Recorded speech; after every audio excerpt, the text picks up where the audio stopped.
बुद्ध की शिक्षाएं अक्सर मन की शांति और नियंत्रण के बारे में गहराई से अंतर्दृष्टि देती है।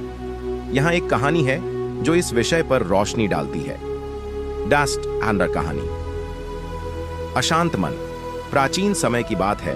बुद्ध अपने शिष्यों के साथ एक गांव में प्रवास कर रहे थे।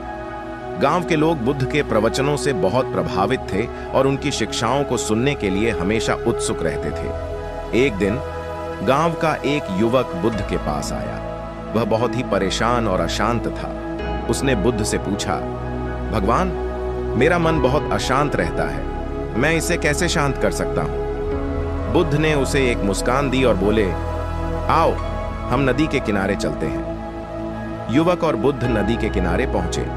वहां एक पेड़ के नीचे बैठकर बुद्ध ने उसे एक बर्तन में पानी भरकर लाने के लिए कहा। युवक बर्तन में पानी भरकर लाया। बुद्ध ने कहा, अब इस बर्तन को अच्छे से हिला दो। युवक ने ऐसा ही किया। बर्तन का पानी हिलने से गंदला हो गया। बुद्ध ने फिर कहा, अब इसे कुछ देर के लिए शांत रखो और ध्यान से देखो। युवक ने बर्तन को शांत रखा और कुछ समय बाद बर्तन का पानी साफ हो गया और गंदगी नीचे बैठ गई। बुद्ध ने पूछा, क्या तुमने देखा कि पानी कैसे साफ हो गया? युवक ने उत्तर दिया, हां भगवान, जब मैंने इसे हिलाना बंद कर दिया तो पानी साफ हो गया। बुद्ध मुस्कुराए और बोले, ठीक वैसे ही जब तुम अपने मन को अशांत करते हो तो यह गंदला हो जाता है, लेकिन जब तुम इसे शांत रहने देते हो तो यह साफ हो जाता है।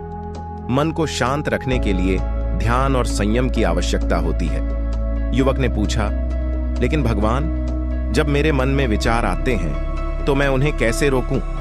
बुद्ध ने उत्तर दिया, विचारों को रोकने की जरूरत नहीं है, बस उन्हें आने दो और जाने दो, जैसे बादल आसमान में आते हैं और चले जाते हैं। ध्यान के माध्यम से तुम अपने मन को शांत करने का अभ्यास कर सकते हो। जब तुम ध्यान में बैठते हो तो अपने श्वास पर ध्यान केंद्रित करो।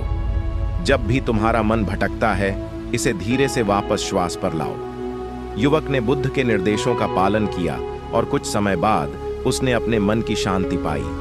उसने अनुभव किया कि वास्तव में मन को नियंत्रित करना कठिन नहीं था, बस उसे सही दिशा और धैर्य की आवश्यकता थी।